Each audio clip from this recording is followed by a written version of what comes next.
honestly, guys notice it more when you're out winning games, right? If Cleveland starts off in a bad start, they're not doing well, and all of a sudden Shedeur or Dillon Gabriel are doing well in 7-on-7, they're throwing dimes, and practice drills, the number one defense can't stop them.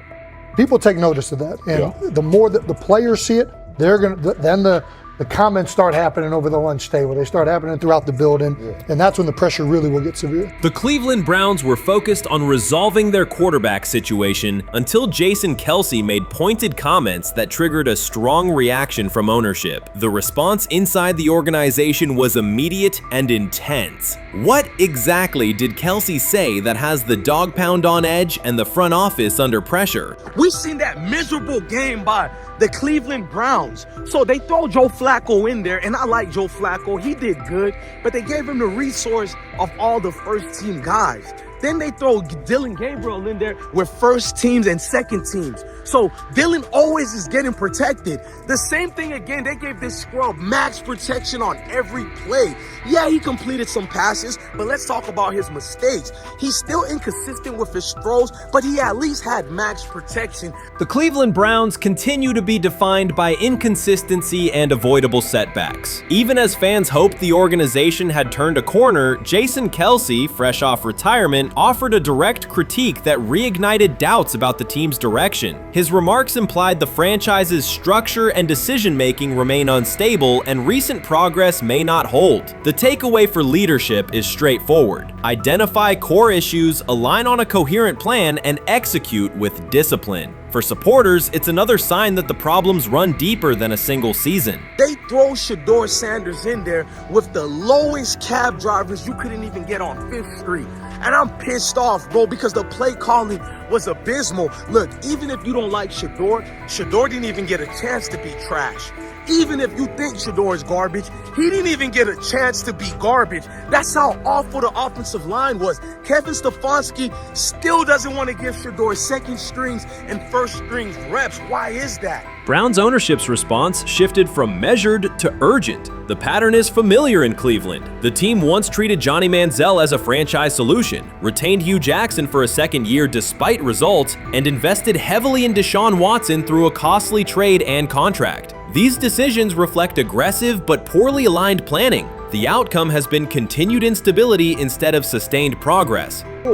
That this was the guy that they wanted to start. He's seasoned, he's experienced, he still has a big-time arm, even at his age, and they open with the Cincinnati Bengals. They wanted that experienced guy. He was always going to be the guy. They were not going to start Dillon Gabriel or Shedeur Sanders in week 1. Kenny Pickett had a hamstring injury. It makes it easy to go with Joe Flacco. And the question isn't and wasn't going to be who's the starter in Cleveland. The question is, who's going to be the backup in Cleveland? Who's going to be the number 2 quarterback when they open the season against these Bengals? Fans still show up season after season, expecting improvement and bracing for setbacks. The usual pattern has been early optimism followed by a gradual collapse. But last season was different. For a sustained stretch, the Browns looked organized and competitive, resembling a functioning team. Couple days, 3 days until roster cutdowns, how do you feel about that? Do you feel like you belong here on this team?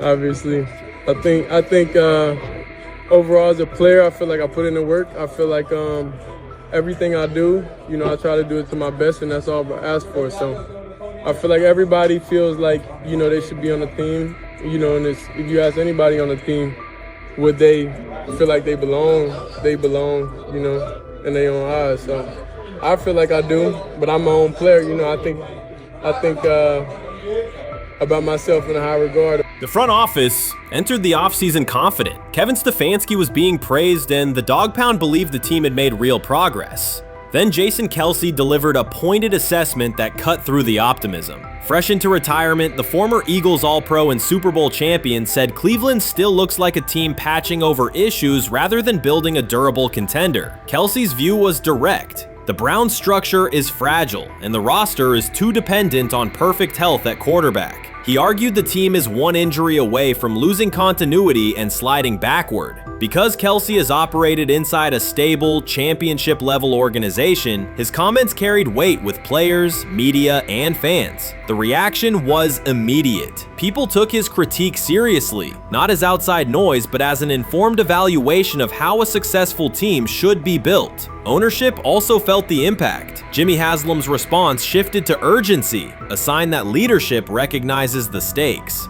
The criticism arrives in the context of prior high-risk decisions, especially the fully guaranteed $230 million commitment tied to Deshaun Watson. Watson has missed time and shown inconsistency when available, and the contract has constrained flexibility. Kelce's remarks highlight why depth, alignment between the front office and coaching staff, and a clear contingency plan at quarterback are non-negotiable. The takeaway is straightforward. Cleveland must convert last season's progress into a stable framework, protect the quarterback, deepen critical positions, and establish a plan that survives injuries and short-term setbacks. Without that, the games that fueled optimism will remain temporary.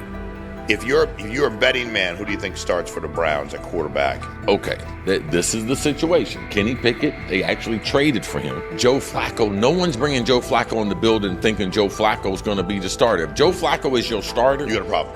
you have a huge problem. And if they were saying Shador was the starter as the 5th rounder, you got a real problem too, because he passed over all these guys in these reps in the offseason in shorts, in bikini shorts, Speedos and stuff. Like, no. That kind of stuff. So I'm not that surprised when you put down a 3rd round pick on a quarterback. You do believe he has a certain skill set. Jason Kelce stated the obvious. Cleveland committed to a quarterback who hasn't played at an elite level in years, and Joe Flacco's playoff run didn't change the long-term outlook. Ownership appeared more upset that the criticism was public than by the substance of the critique. Many fans agreed. They've seen this pattern before. Rosters age, injuries are inevitable, and when a single contract dominates the cap, one setback at quarterback can undermine the entire season. Kelce's broader point was about structure. The Browns prioritized the high-cost, uncertain starter over depth and contingency. The late-season surge masked issues that remain: limited cap flexibility, thin depth at key positions, and an offense that lacks a credible plan B. Fans recognize how quickly a strong defense can decline with injuries, and how an offense without redundancy stalls. The AFC North raises the stakes. Baltimore with Lamar Jackson sustains a top standard. Cincinnati with Joe Burrow returns to contention when healthy. Pittsburgh rarely slips below .500 under Mike Tomlin and wins with defense and consistency. In that environment, Cleveland can't rely on perfect health or peak form from one player. The path forward is clear. Diversify cap allocation, reinforce the offensive line and receiver depth, carry a legitimate backup plan at quarterback, and install a scheme that functions regardless of who is under center. Given what we saw yesterday with Shador Sanders, somebody on the Cleveland Browns is 100% getting fired, probably by the end of this year. The person who's probably going to end up getting fired is Kevin Stefanski, because I know that he didn't want Shador Sanders on the team. It was Andrew Berry who made that pick. You can't really go against your GM. Bad things happen in this situation. But Shador Sanders is not without fault for what we saw yesterday. This is the play that we saw yesterday that has the internet just exploding, where Shador Sanders took like a 24-yard sack.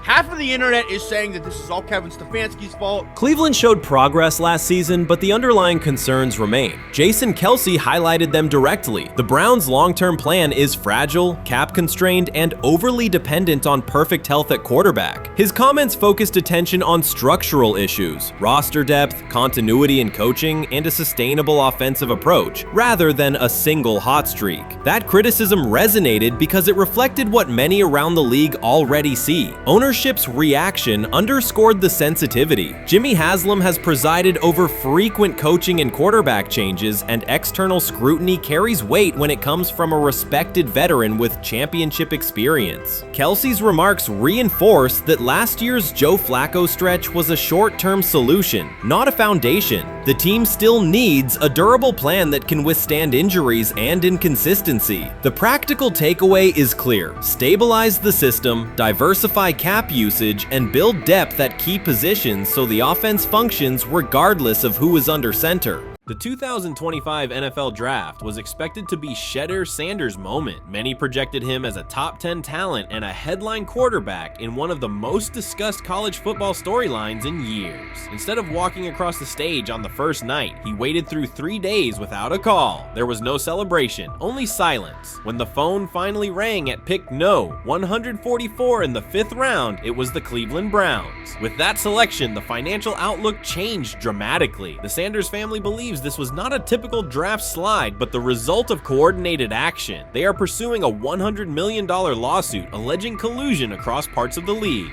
In the months before the draft, Sanders was consistently discussed among the top quarterbacks in the class. Television and digital analysts praised his poise, accuracy, leadership, and command. Scouts highlighted a 74.1% completion rate, record-setting stretches at Colorado, and his rise from an HBCU star to a national figure. Consensus expectations placed him in the first round or early second. Draft night unfolded differently. As picks accumulated, there was little indication that his name would be called. The atmosphere at his private gathering shifted from anticipation to doubt. When the Browns selected him late on day 3, projections for his first contract dropped from an estimated range in the mid-$30 million to approximately $4.6 million, with corresponding reductions in likely endorsements and long-term positioning. According to Deion Sanders and others close to the family, this was not about performance, injury, or conduct. They argue it was coordinated. Attorneys were contacted immediately. The allegation is straightforward. Sanders' value was suppressed intentionally. The family's position is that this was a calculated decision within parts of the league, not an isolated set of evaluations. The legal claims focus on communications that, if authenticated, could be significant. Internal emails, text messages, and owner-to-owner conversations. The family's representatives contend that these materials show a deliberate effort to avoid drafting Sanders in early rounds based on perceived image concerns rather than football merit. One message reportedly under review framed the decision in branding terms. Drafting Shedeur would mean inheriting the Prime brand. The complaint asserts that this view led some teams to discourage others from selecting him unless necessary, not for film-based reasons, but to avoid perceived attention and external pressure tied to his family's profile.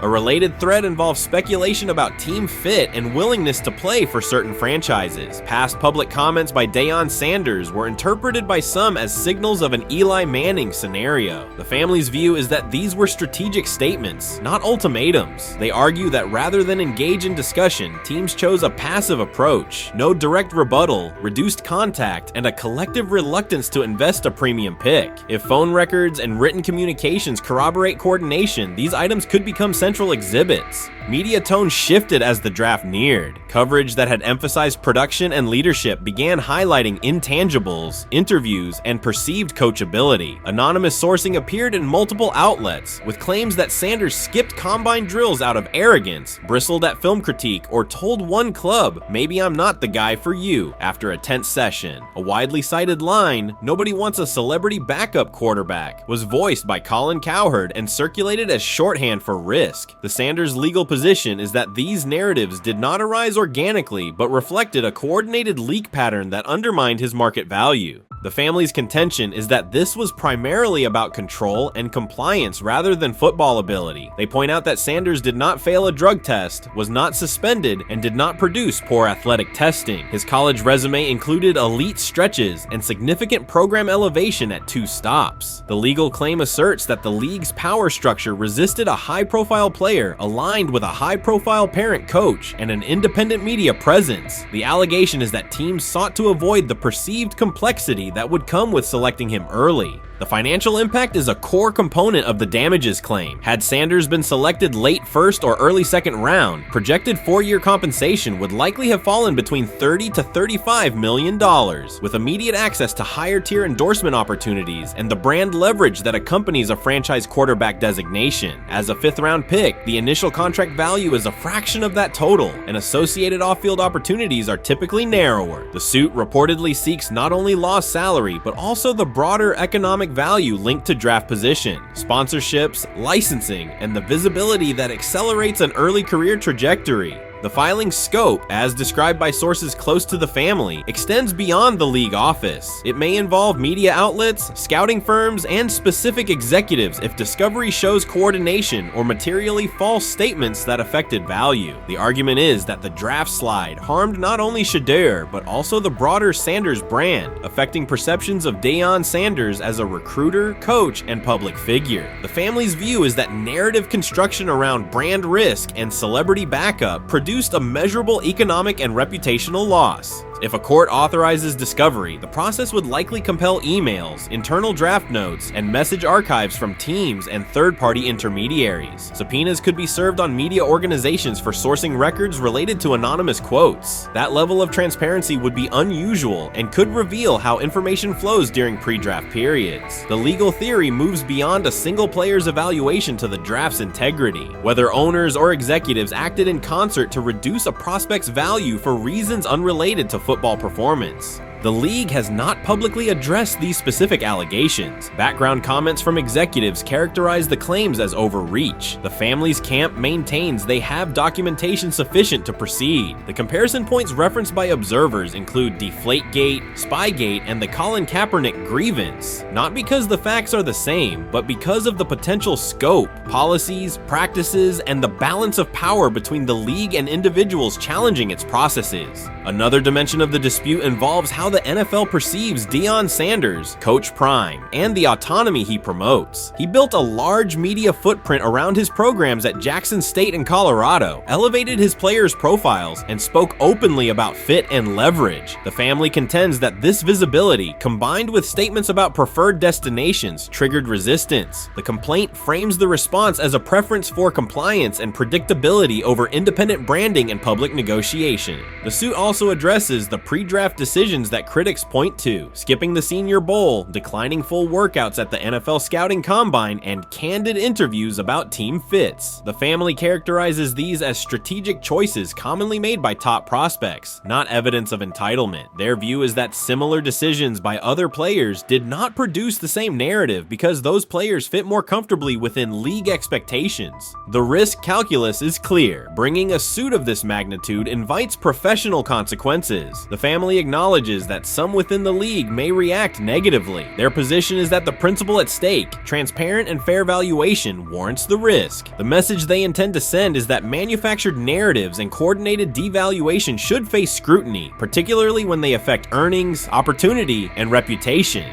If the case advances, several outcomes are possible. The court could find insufficient evidence of coordination, limiting the scope to individual judgments protected as opinion. It could also find enough to proceed to broader discovery, which would have implications beyond one player, including potential changes to how teams document evaluations and how media handle anonymous sourcing close to the draft. Agents might push for reforms, including clearer guardrails around leaks and standardized prospect communication records. For now, Sanders is working within the Browns structure. He has avoided public escalation beyond confirming focus on preparation and development. The lawsuit is a separate track managed by counsel. This dual approach, professional routine on the field and legal action off it, reflects the family's strategy. They intend to contest the process they believe harmed him while meeting club expectations day to day. The core allegations remain consistent across their statements. A talented quarterback saw his draft value suppressed by coordinated behavior tied to branding concerns and public positioning rather than football merit. Media narratives amplified that shift, and the result was a substantial, quantifiable loss. The remedy sought includes compensation and a measure of accountability that could deter similar conduct. Whether the claims are ultimately proven will depend on documentation and testimony. If emails, texts, and call logs substantiate coordination, the impact could be significant, prompting policy review around pre-draft communications and media engagement. If not, the case may narrow to disputes over opinion, perception, and the gray areas of scouting. Either way, the filing signals a willingness to confront entrenched practices and to test in court how far the process extends beyond film and interviews. This situation has moved from speculation to litigation. It addresses control, image, and power in a system that influences careers and compensation. It also underscores how public narratives can shape market outcomes. Sanders' path now has two tracks: earning opportunities on the field in Cleveland and seeking redress off the field for what the family views as an avoidable and orchestrated loss. The questions at stake are larger than one draft slot. They touch on how the league values independence, how information is weaponized, and what recourse exists when a player believes the evaluation moved from football to optics. The answers will emerge through practice reps and, potentially, through discovery and a courtroom record. You can't fire the owner because he can't fire himself. Yeah, someone's head's going to roll, unfortunately, in this situation, and it's probably Stefanski and Barry. I saw on The Athletic. I don't think that's fair, by the way. Stefanski, that part. I agree. I was saying the other day on my podcast that Barry should be fired, and I said I wouldn't fire Stefanski, but a couple of people made the point of saying, well, if you fire the GM, you got to give him a chance to hire his own coach, which is fair. That's true. So I would fire Barry. I would hire a new GM.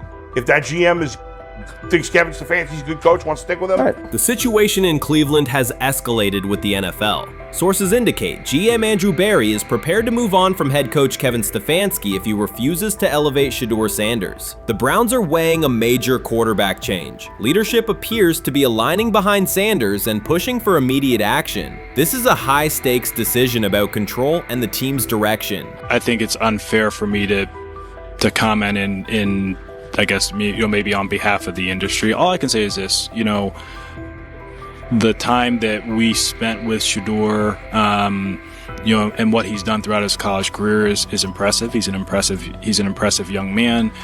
He's a really good quarterback. Sometimes, fit comes into play. And I'd also say this, there are 4 more rounds of the draft. And then maybe lastly, it's less about where you get picked and what you do after you get picked. That's really the most important thing. Getting to know him over the course of the spring, he has a ton of resolve. Andrew Barry appears to be at a breaking point. Pressure from fans and within the organization to play Shedeur Sanders is intensifying. Barry is pushing for a move towards Sanders, while head coach Kevin Stefanski remains cautious about altering the depth chart. The divide is clear. One side wants acceleration, the other a measured rollout. The organization is under heavy scrutiny, and the focus has shifted to when, not if, Sanders sees the field. Has the 4th highest odds of any head coach this season to be fired. He's clearly on the hot seat. It's been a discussion for really a couple years now, dating back to last season's 3-win season. And he's always had kind of hot and cold seasons.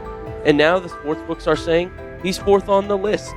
Number 1 is Mike McDaniel of the Miami Dolphins, Brian Daboll of the Giants at 2, Shane Steichen at 3, and there is Kevin Stefanski plus 650 to be fired. This has moved beyond tension to outright stubbornness. Rather than elevating Shedeur Sanders, the staff has chosen Dillon Gabriel. The current depth chart looks less like a forward plan and more like resistance to change. Fans have been clear about who they expect to see, yet the organization keeps delaying. Every week without a real evaluation of Sanders slows development and blurs accountability. Cleveland is choosing a conservative approach when a decisive decision is needed, sending a message of uncertainty to both the locker room and the city. Now being the 3rd string quarterback for the Cleveland Browns, was that so much was made out of unbelievable. He actually made the team as the 3rd string quarterback. Like that was a big deal. Like that was somewhat of a surprise to a lot of people. He should have been the 1st pick in the draft. Kevin Stefanski appears to be doubling down to validate his approach. Despite sustained demand from Browns fans to see Shedeur Sanders reflected in chants, merchandise, and constant discussion, he continues to keep Dillon Gabriel in front on the depth chart. The decision functions as an assertion of control rather than a response to momentum. Even with clear signals from the fan base, Stefanski is staying with Gabriel and delaying a full evaluation of Sanders. It is a deliberate choice to maintain his plan and pacing, not to accelerate change. Cleveland is prioritizing continuity over recalibration, keeping any transition to Sanders on hold. But yeah, I mean, the Browns are in a tough spot. They have wasted. You traded a ton of high draft capital to get Deshaun Watson. You've gotten nothing out of Deshaun Watson and missed an opportunity. Like, who knows who they would have drafted? Now, maybe they would have screwed up those picks and the Browns would still be in bad shape. Andrew Berry is likely frustrated watching Dillon Gabriel default to conservative throws while the offense stalls. From a football perspective, this appears to be the hill Kevin Stefanski is choosing to stand on. Keeping Gabriel ahead of Shedeur Sanders has limited the unit's explosiveness and prevented a full evaluation of a higher ceiling option. Drives end quickly, field position flips, and momentum is lost while Sanders remains on the sideline. Fan patience is wearing thin. Each ineffective series intensifies criticism and shifts scrutiny toward the coaching staff's criteria for the depth chart. With every additional snap for Gabriel, the decision reads less like an open competition and more like rigid adherence to a plan that isn't producing results. The optics are clear. A dynamic quarterback sits while a cautious approach keeps the offense in neutral. If this continues, accountability questions will grow inside and outside the building. What performance benchmarks keep Gabriel ahead of Sanders? When will Sanders receive first-team reps in live situations to allow a fair comparison? The front office must decide whether to preserve continuity or pivot toward a timely assessment of Sanders. The longer the current approach stays in place, the more it signals stubbornness rather than adaptation, and the more pressure mounts to realign the plan with on-field output. I honestly see it happening if the Browns lose a bunch of games. Like if they get 5 wins or less, I see the report coming out now that Stefanski will be fired. I don't want it to happen. I want the Browns to be good, win a bunch of games. I think that they're going to be a team that is slept on and can at least get 7 wins, which is why if they don't, I see Stefanski getting all the blame for that, and there'll be a new coach in Cleveland. Because their players, to me, are there once again. We've talked about the incredible rookie class. The approach in Cleveland lacks consistency. One week, Andrew Berry signals he wants Shedeur Sanders on the field. The next, Dillon Gabriel gets the reps and the plan stays conservative. Through it all, Kevin Stefanski shows limited urgency despite pressure on his job security. Fans are asking for an offense that can push the ball, change field position, and produce points. Instead, the unit leans on short throws and cautious sequencing. Gabriel's play keeps the ceiling low and momentum static, while a full evaluation of Sanders is postponed. The result is growing frustration and a clear disconnect between the front office, coaching staff, and expectations in the stadium. The NFL tried to teach him and his father a lesson.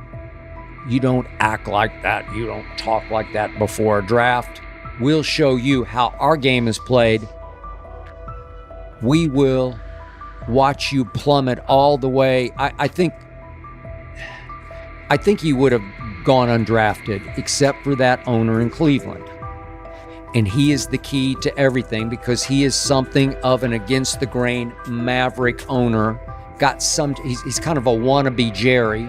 Fan speculation is growing. Some believe Kevin Stefanski lacks confidence in Shedeur Sanders. Others think he's prioritizing Dillon Gabriel for reasons unrelated to performance. A more extreme view claims Stefanski is manipulating outcomes to secure a buyout. Whatever the motive, the risk is clear. This approach is straining his relationship with GM Andrew Berry and alienating the fan base. Pressure is rising, Berry's patience is running out, and supporters have shifted from requests to demands. If the current plan continues, calls for a change in quarterback and accountability will intensify. You made an interesting point. So I tend to have the drip, drip, drip. This was my Johnny Manziel theory, is that everybody makes mistakes, especially when you're young.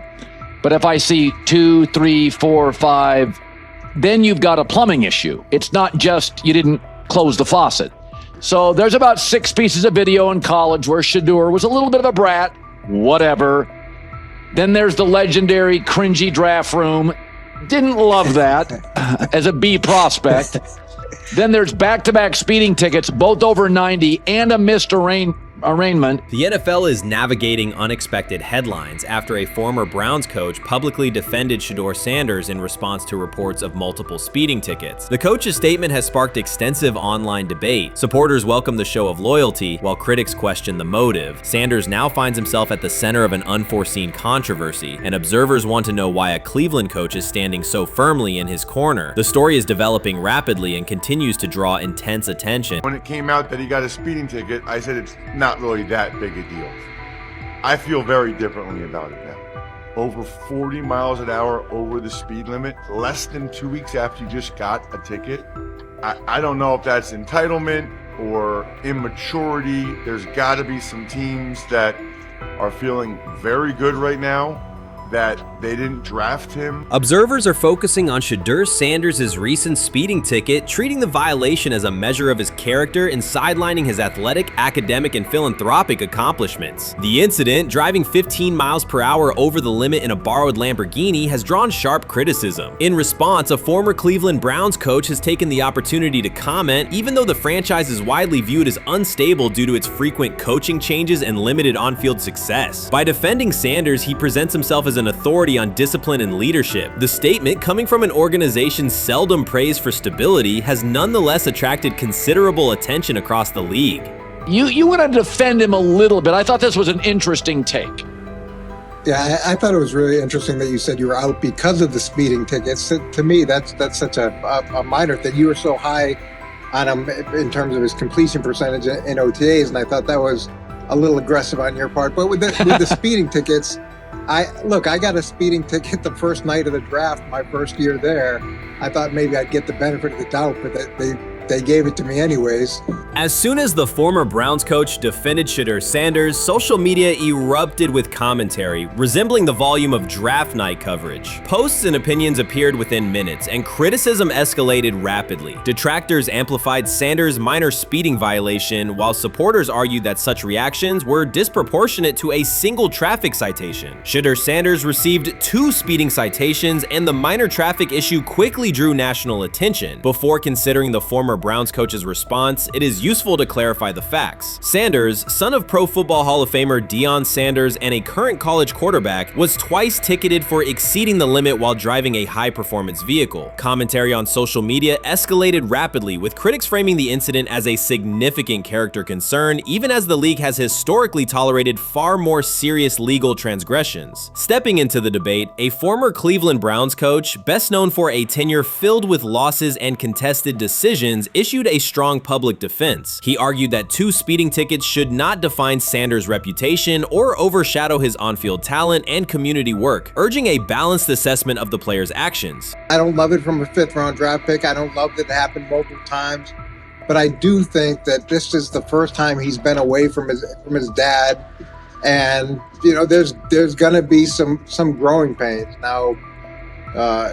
Would I sell my stock on it like you are? Not because of a couple speeding tickets, especially in light of the problems that Brown's quarterback room has had to deal with legally in the last few years. I mean, this is nothing. The debate quickly shifted from 2 speeding citations to broader claims about integrity, growth, and leadership. The former Browns coach framed the infractions as moments for personal development and urged observers to view them in context. Critics responded forcefully. Some called for disciplinary action, others questioned Deion Sanders' parenting, and a few sought to discredit the coach himself, despite his professional record already being widely analyzed across the league. The reaction underscores an apparent inconsistency in public standards. Fans often overlook on-field confrontations, heated sideline arguments, and other significant controversies, yet they treated Sanders' routine traffic offenses, speeding without evidence of reckless endangerment, as indicators of serious character flaws. If such minor violations were adopted as the primary measure of morality in professional football, many players would face similar criticism.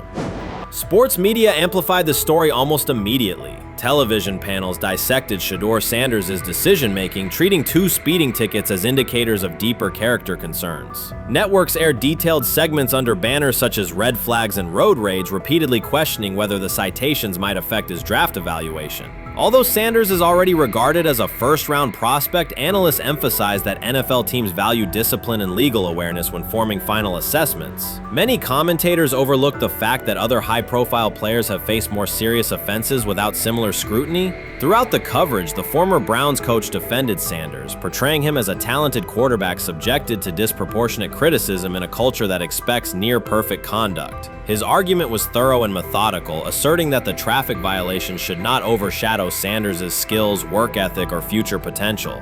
Commentators point out that the coach's intervention was not entirely selfless. He recognized the publicity potential. One day he was an overlooked figure from a struggling Browns era, the next he was a trending name across sports media. The discussion quickly expanded beyond Sanders' speeding citations to questions of image management and narrative control. Critics demanded disciplinary measures, public apologies, team sanctions, and formal statements, yet their objections seemed directed less at the traffic infractions themselves and more at Sanders' high profile, confidence, and resistance to traditional expectations. In practical terms, Sanders' brand remains intact. The coach secures renewed relevance, and the episode supplies another headline in the ongoing story of modern football. The next time Sanders is seen in a high-performance car, the debate will likely reignite, focused not on speed limits, but on the broader culture of the league. Meanwhile, new voices continue to join the conversation. Broadcaster Colin Cowherd has already weighed in, offering his own reassessment of the incident and its broader implications. Breaking news, Shedeur Sanders last night was pulled over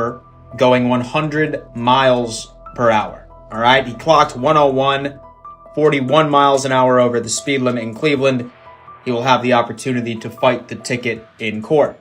Now, I'm not exactly sure where he was pulled over, whether or not that it was in Ohio or whether or not that it was in his home state. But typically when you're going 40 over, that's flirting with the line of reckless driving. Folks, I gotta tell you, I don't understand what it is with these young men driving at absurd speed. Colin Cowherd's view of Shedeur Sanders shifted abruptly. Days after praising the quarterback's poise and skill, he appeared on air to declare that Sanders is overhyped, unfocused, and distracted by celebrity. The reversal was immediate, without any gradual reconsideration. Cowherd now frames Sanders' 2 speeding tickets as evidence of poor judgment, even though he has defended other quarterbacks facing far more serious off-field issues. The sudden, wholesale withdrawal of support leaves viewers questioning the consistency of Cowherd's criteria and illustrates how quickly media narratives can change when minor incidents receive outsized attention. This is okay. nothing. Okay. How much of this is? I mean, Jimmy Haslam has his hands all over Manziel, has his hands all over Deshaun Watson. Admitted it, man enough to admit it. I saw the reaction in the draft room when they took Shedeur Sanders. Pretty obvious it wasn't the coach and the GM's pick. How much is this? This team has 8 last place finishes in 13 years owning it. How much of this is we don't have a very good owner here like Washington, D.C. and the Commanders?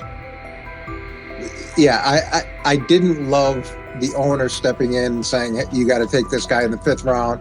And I doubt they'll ever admit to it. While Colin Cowherd urged teams to move on from Shedeur Sanders, former Browns coach Eric Mangini offered a more measured response. Mangini, whose tenure in Cleveland was marked by mixed results, used his platform to provide context rather than condemnation. Instead of sensationalizing the speeding violations, he encouraged viewers to consider Sanders' circumstances. A 21-year-old quarterback whose life is scrutinized both on and off the field. Mangini acknowledged that the tickets were mistakes, but emphasized that they do not by themselves define Sanders' character or future. He noted the extraordinary attention athletes receive today, combining the responsibilities of quarterback, public figure, and social media presence. Under such pressure, missteps are magnified, and criticism multiplies quickly. Mangini concluded that any evaluation of Sanders should weigh the totality of his behavior, performance, and growth, rather than isolate 2 traffic citations as decisive evidence of poor judgment. He lied to us all when he said that this was going to be an open competition, a 4-man open competition when it comes to the QB situation up there in Cleveland,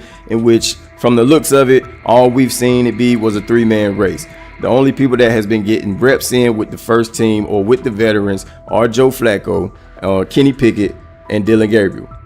We've never seen my boy Shedeur Sanders get a chance to get in, even with him doing the things that he has been doing up there. He has yet to get in with the... Shedeur Sanders was caught off guard by Coach Kevin Stefanski's recent remarks, which have sparked talk of bringing in another starting quarterback. Commentators are debating whether Stefanski's comments reflect eroding confidence in Sanders or a brief lapse in judgment, but the rookie now faces intensified scrutiny over his role. The Browns, we got an analyst that says that Shedeur Sanders should have some kind of a ban? Banishment of some kind? Come again? Say what?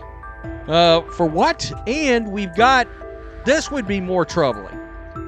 If I'm a Browns fan, and this is where we're going to start, potential dissension in the ranks of the front office and the coach. And over what? Quarterback. When a program's headline quarterback suddenly becomes the subject of sideline murmurs and quiet searches for replacements, the situation is unmistakable. It's a breach of trust. Shedeur Sanders, the passer who put Colorado back in national conversations with his production and profile, has just received a clear message that his job security is in question. Coach Kevin, the assistant previously considered to be in Sanders' corner, made remarks that ignited speculation about changing quarterbacks. Fans, analysts, and even Deion Sanders are now reassessing the team's unity and its true plan for the position. The comment was no accident. It was a deliberate signal that the staff may soon elevate a backup. For perspective, Shedeur Sanders did not step into ideal conditions last season. He was sacked so often that Colorado could have dedicated a locker to every opposing edge rusher who reached him. Could I possibly go to bat for Kevin Stefanski as a great head coach? No, I couldn't. Could you go to bat against him, saying he's a horrible head coach? No, I can't. I think that's why we fall in the middle. I think that's why in a lot of these discussions, and that's why a lot of the rankings, you see him right now in that 15 to 20 range, somewhere in that middle pack of NFL head coaches. I've said earlier, Kevin Stefanski has already been given more head coaches than any coach I've ever seen in Cleveland. Starting with the decision to move on from Baker and him clearly still having another level to get to in Tampa. Last season, Shedeur Sanders often had to operate behind an offensive line that provided minimal protection, yet he still delivered precise throws and critical drives. At times, he seemed to be carrying a struggling roster almost on his own. Despite the constant pressure, he never complained, never threatened to transfer, and never acted entitled. He remained with Colorado because he trusted the program, trusted his father, and believed in the team's larger mission. That loyalty is why Coach Kevin Stefanski's recent statement that the quarterback competition is wide open struck so sharply. The remark implies that Sanders' starting role is insecure, as though the player who absorbed countless hits while holding the offense together is simply another name competing with walk-ons and first-year athletes who are still learning the cadence. This goes beyond ordinary coach language about fostering competition. It introduces genuine uncertainty about the staff's confidence in Sanders and invites speculation that Colorado is actively assessing outside options through the transfer portal. By characterizing the position as vacant, Stefanski has planted seeds of doubt that could quickly evolve into rumors and undermine the stability of the locker room. I'm sorry, but when it comes to quarterback, I'm going to defer to my head coach, generally speaking, especially one with Stefanski's track record and how he's viewed across the league. So this is interesting because it tells you Kevin Stefanski's not a Shedeur Sanders guy. And it also tells us who made these picks. Exactly. The Cleveland Browns made a rather awkward decision in the NFL draft, opting to take quarterback Dillon Gabriel in the 3rd round, well before he was expected to fly off the board. Then 2 rounds later, the Browns took fellow quarterback Shedeur Sanders. So what exactly is going on? Discussion has begun about whether Colorado is actively evaluating another quarterback and preparing for life after Shedeur Sanders. Analysts are debating whether Coach Kevin's move is calculated strategy or a misstep that jeopardizes team stability. Sanders remains a top NFL prospect, Deion Sanders' son, and the program's public face. His highlights dominate social media and his jerseys outsell the team's victories. Yet he is once again being asked to reaffirm his position. The issue is more than routine roster management. It intersects with the family dynamics that shape the program. By portraying the quarterback job as open, Coach Kevin signals to both Shedeur and Deion that the staff is willing to move on despite Sanders' stature. For Shedeur, sitting through film sessions while hearing talk of potential replacements adds an unwelcome layer of uncertainty to an otherwise proven resume. The decision may reflect a desire for a quarterback with a different profile, perhaps someone more mobile and system-oriented, rather than a dismissal of Sanders' accomplishments. Rich Eisen addressed the armchair analysts and online critics head-on. Shedeur Sanders just received his opportunity, and the backlash arrived immediately. Eisen responded with a clear, point-by-point case explaining why the criticism misses the mark. If you thought Shedeur's rise was rapid, Eisen's analysis puts it in proper context. Here's what he laid out on air. Already speaking in Cleveland high schools. Weekend after, flying out immediately to get to work. But his character's terrible, right? You know, and listen, he interviewed bad, you know, according to who? The New York Giants? No offense, Bert. The same New York Giants that gave Daniel Jones a huge contract and let Saquon Barkley out the door, that's the intel we're trusting here? That was for him to celebrate. He just made, I mean, look, he put in work in college. He had the privilege of being coached by his father, which we all would love and do. Turned around not one, but two programs in college football.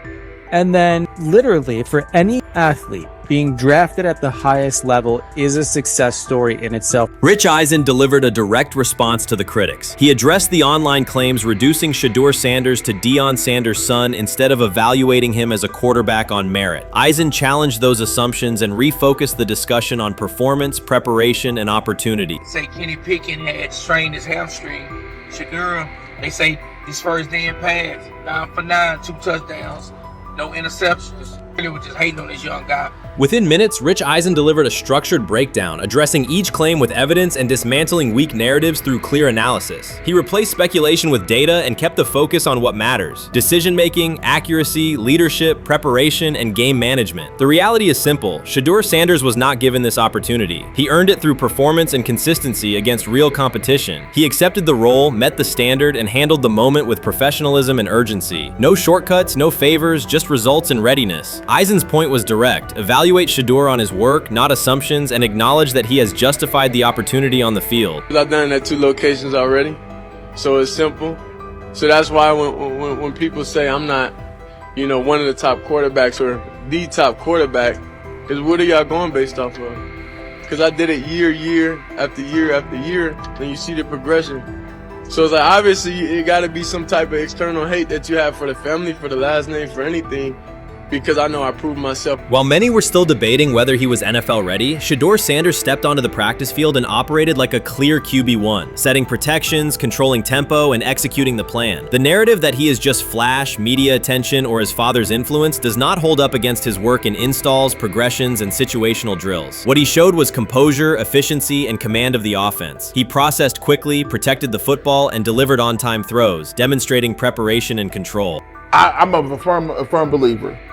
If I wanted Shedeur Sanders at 2, at worst at 33, of course I already think that he's better than other quarterbacks, because that's the type of talent. That's where I would have picked him at.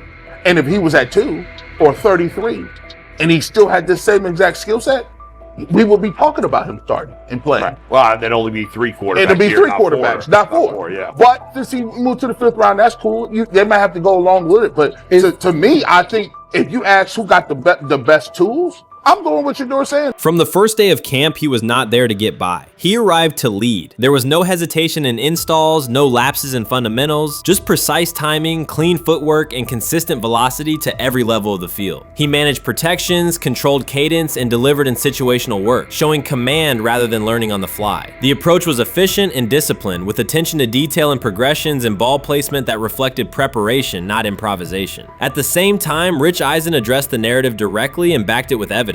He laid out clips, context, and performance markers to cut through speculation. Eisen emphasized that Shedeur Sanders did not step into this moment because of publicity. He built toward it through sustained work, resilience, and results. The background, media readiness, high football IQ, and a professional approach was developed over years, not days, and it translated to immediate operational control of the offense. The resistance came from familiar places. Some in the traditional guard still frame mobile quarterbacks as limited and expected the nepotism label to define him. That view did not hold up against what was on the field. Composure under pressure, secure decision-making, accurate throws into tight windows, and consistent execution in red zone and 2-minute sequences. Eisen's point was clear. Evaluate Shedeur Sanders on performance and readiness. The evidence shows he earned the opportunity and is meeting the standard with accountability and consistency. Yeah, teams in drafting they didn't think he was first-round talent.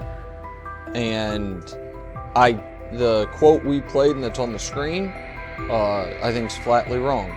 We all know this shouldn't have happened. Yes, it should have. It should have happened because this wasn't. Now, again, teams can be wrong. The league as a whole can be wrong. Hell, the Baltimore Ravens drafted a 25-year-old tight end before they drafted Lamar Jackson. In the same draft. The die is not cast on who Shedeur Sanders. He stated it plainly. This is not a celebrity appearance. This is a quarterback with pocket presence, leadership, and decision-making that stands on its own. You either show it or you settle into a backup role. Shedeur Sanders is not auditioning. He is establishing himself as the starter. When the opportunity arrived, whether through injury, trade, or depth chart changes, Shedeur was prepared and delivered. He did not hesitate. He executed the offense and finished drives. As others tried to catch up to what they were seeing, Rich Eisen reinforced the same message he has been repeating: evaluate the work. Camp reports have been consistently positive, but the important shift is how the performance is being received. Casual attendees who came to observe left talking about Shedeur's command and poise. Detailed observers focused on his pre-snap reads, protection checks, and audibles, highlighting the mechanics, timing, and ball placement that support efficient, controlled play. We've got news. Got news. About my Cleveland Browns. We've got an oblique problem. Obliques are big deals, especially when it's your quarterback. Now, he might be fourth on the depth chart, but he was number one in the preseason game last week, and he did a great job. 138 yards, 2 touchdowns. Shedeur Sanders has an oblique injury. That is not good. I do not like this. I hate this because I want to see more reps for Shedeur Sanders. Shedeur Sanders, a projected breakout this season, has been sidelined unexpectedly. The Browns coaching staff confirmed an oblique injury significant enough to keep him out of all activity. No reps, no drills, no warm-ups. Concerns are rising about how this may affect his momentum and force adjustments to the team's plan. The focus now is his recovery timeline, the impact on his development, and the next steps for the quarterback depth chart. Browns rookie quarterback Shedeur Sanders injured his oblique during practice today, putting his status in doubt for Saturday's preseason game against the Eagles. He's the latest quarterback on Cleveland's roster who has dealt with a health issue, joining fellow rookie Dillon Gabriel and Kenny Pickett.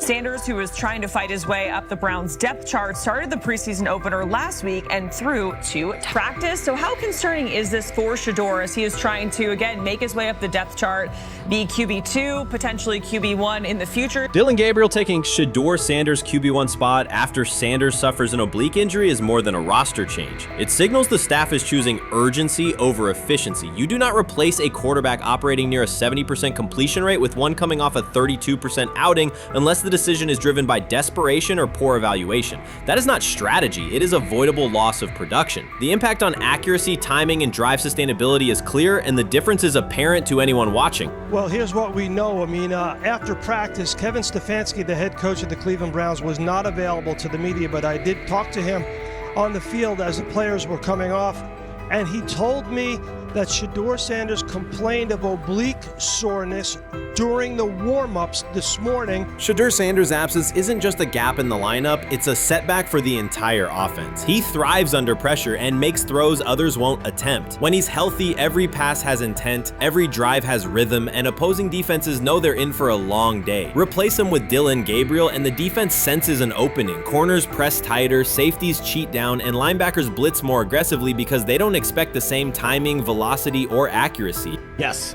I mean, yeah, I'm a fan. I'm not even going to try to hide it. Rich gets You guys are fans. Like, you guys talk about the Cleveland Browns quite a bit. Yeah, it's almost annoying to me. It aggravates people. Like, people don't like the fact that Rich talks a lot about They must love I'm here. But it's like, you have a friend, and that friend's child is following in the family's footsteps.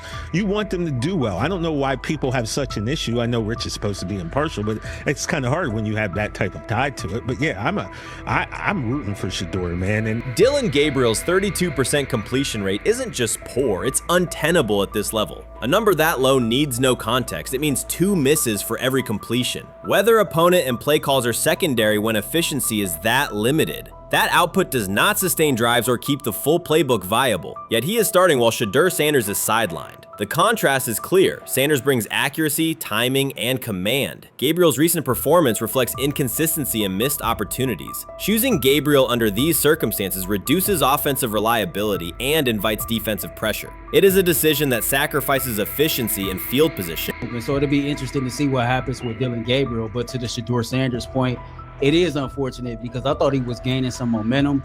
I know the practice that they had before they left for Philly, Daniel Oyefusi reported that he actually took the most reps of all of the quarterbacks. And that was the first time that had happened. It was the first time that he had went ahead of Dillon Gabriel. practicing with the twos, etc. So, like coming off that stout performance against the Carolina Panthers, he was gaining momentum. If this were a clean evaluation, there would be no debate. Shedeur Sanders is the clear choice. He's accurate, composed, and consistent with a track record of high-level production. Dillon Gabriel remains a question mark, and not the kind that stresses defense. He's the kind that makes coaches consider leaning on the run to limit risk and protect field position. The reality is that injuries create openings for players who haven't earned them. Gabriel has stepped into QB1 while Sanders is out, but that reflects circumstance, not superiority. We don't know the severity of this oblique injury and whether it will even keep him out of Saturday's game against the Eagles. As for moving up the depth chart, I'm the Browns preseason sideline reporter. I was there Friday night when he burst onto the stage and set the NFL world buzzing. And yes, his demeanor was tremendous. His poise was tremendous.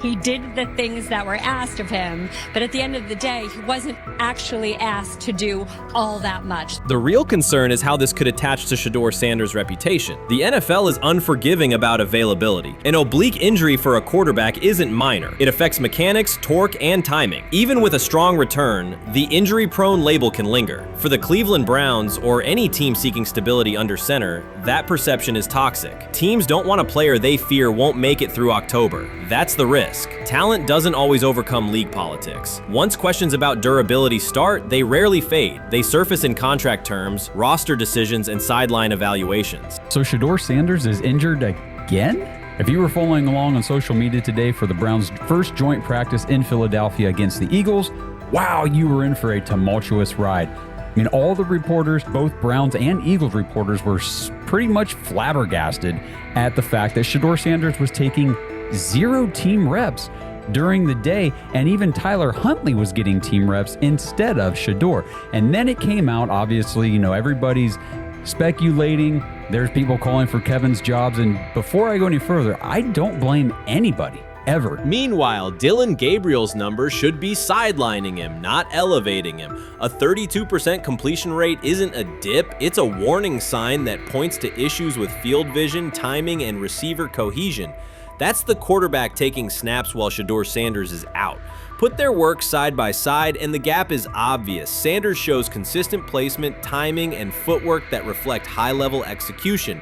Gabriel's recent output introduces variability that shrinks the call sheet and stalls drives. You can't claim the priority is winning while starting a quarterback who isn't reliably delivering routine completions.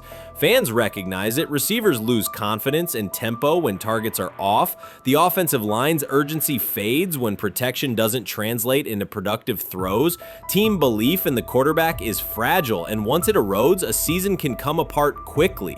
We could be looking at, 3/4 of Snoop and maybe 1/4 of Dillon Gabriel. Not really exciting for the fans. Of course, it would be nice to see what Dillon looks like. Did spend third-round capital on him. If you're Dillon Gabriel and you're a rookie, is not you be want to get team. healed. You want the reps. You want to take these reps.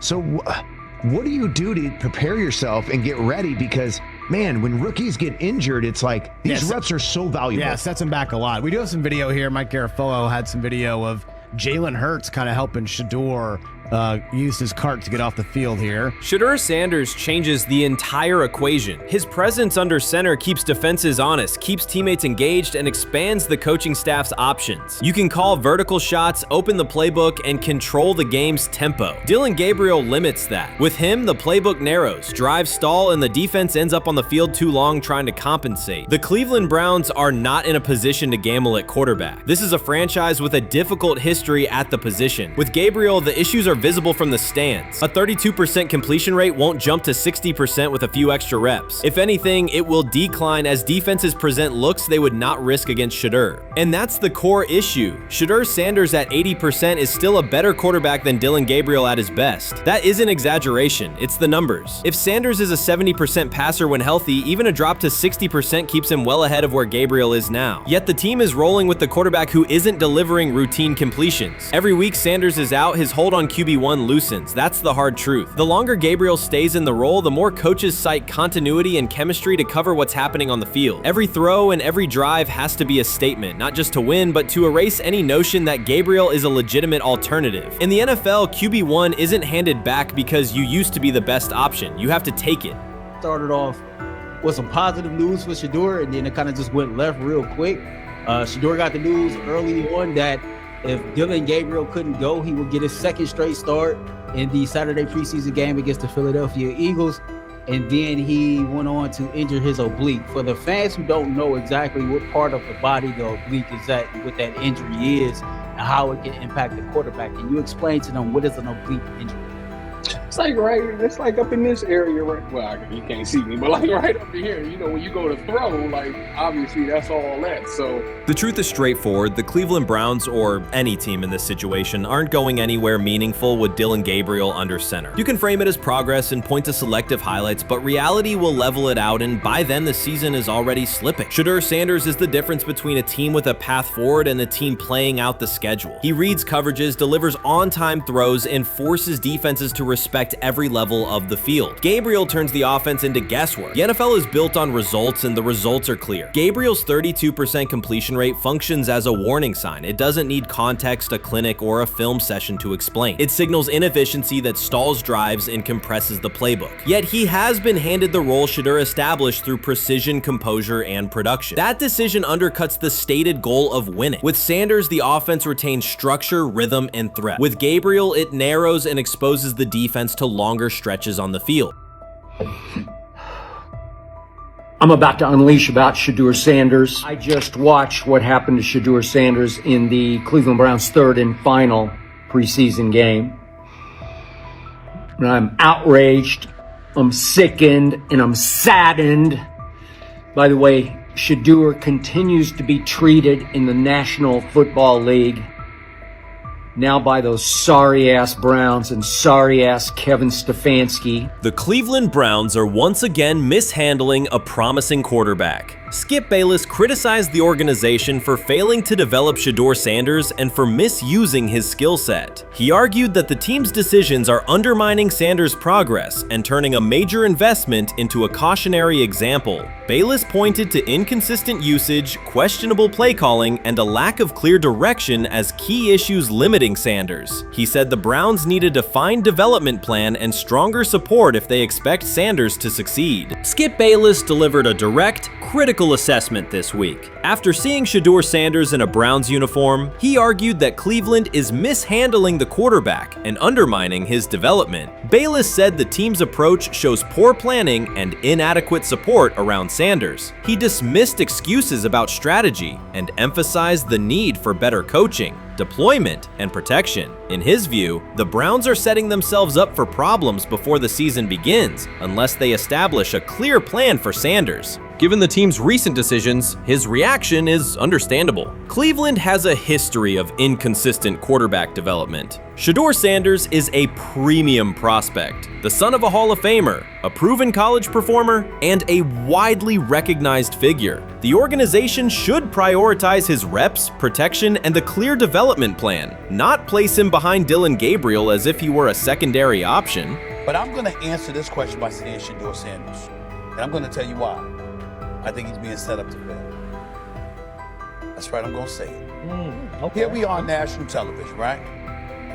There's been 11 practices, if I remember correctly. He's been starting against he's been playing against the third unit. He's fourth on the depth chart. And then suddenly you throw him into the start line, and he hasn't had any reps for the first team at all. Think about that. So you're just going to throw him to the wolves like that, huh? I mean, you know, if he had first team snaps in practice. Yet here we are. Cleveland has one of the most publicized prospects and is handling him like a depth piece. The broader issue is the franchise's long record of quarterback instability and inconsistent development. That history colors every move they make. When the Browns draft a quarterback, fans don't anticipate a long-term answer. They brace for another reset. Shedeur Sanders should be treated as a priority, not as an afterthought behind Dillon Gabriel. Let's give him a chance. Let's give him a chance with the play calling. You know you have an offensive line that isn't playing that well. So what do? Why not just play the short game so he can get the ball out of his hands very fast to run a competent goddamn offense? Outside of that, Shedeur has to be better in understanding that the offensive line that you're working with right now is not adequate.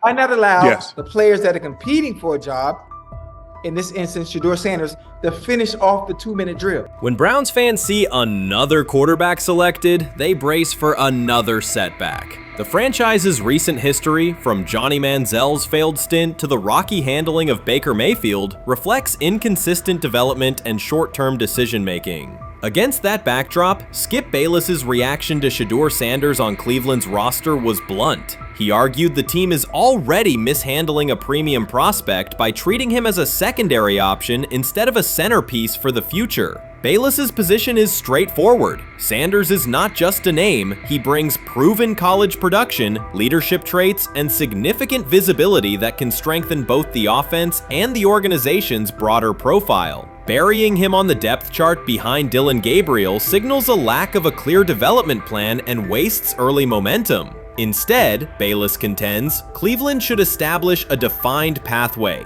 First-team practice reps, protection and personnel tailored to his strengths, deliberate play calling that accelerates processing, and measured in-game opportunities that build confidence and execution. In his view, the Browns need alignment from the front office to the coaching staff to prioritize Sanders' growth. Continuing to treat him like a depth piece risks repeating the same cycle that has undermined previous quarterbacks. Committing to a coherent plan gives Sanders and the franchise a realistic chance to convert potential into sustained performance.